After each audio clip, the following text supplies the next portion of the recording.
জুলাই গণঅভ্যুত্থান ও তারুণ্যের উৎসব 2025 উদযাপন উপলক্ষে পদ্মা সেতুর উভয় প্রান্তে মুরাল চত্বরে জুলাই বিপ্লবের বীরত্ব ও আত্মত্যাগের মূল উপজীব্য করে ঐতিহাসিক ঘটনাকে স্মরণীয় করে রাখার উদ্দেশ্যে গ্রাফিতি অঙ্কন করা হয়েছে।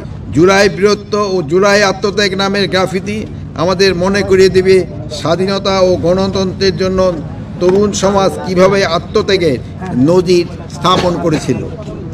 এই প্রজন্ম আগামী প্রজন্মকে জানাতে হবে জুলাইয়ের সেই গণঅভ্যুত্থান কেবল একটি আন্দোলন নয়, বরং ছিল অন্যায়ের বিরুদ্ধে দাঁড়িয়ে সত্য ও ন্যায় প্রতিষ্ঠার সংগ্রাম।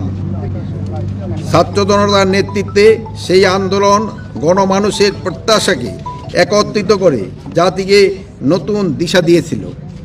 আমি দৃঢ়ভাবে বিশ্বাস করি এই ধরনের উদ্যোগ তরুণ সমাজকে অনুপ্রাণিত করবে, সত্য, ন্যায়, স্বাধীনতা ও গণতন্ত্রের চেতনায় উজ্জীবিত হবে।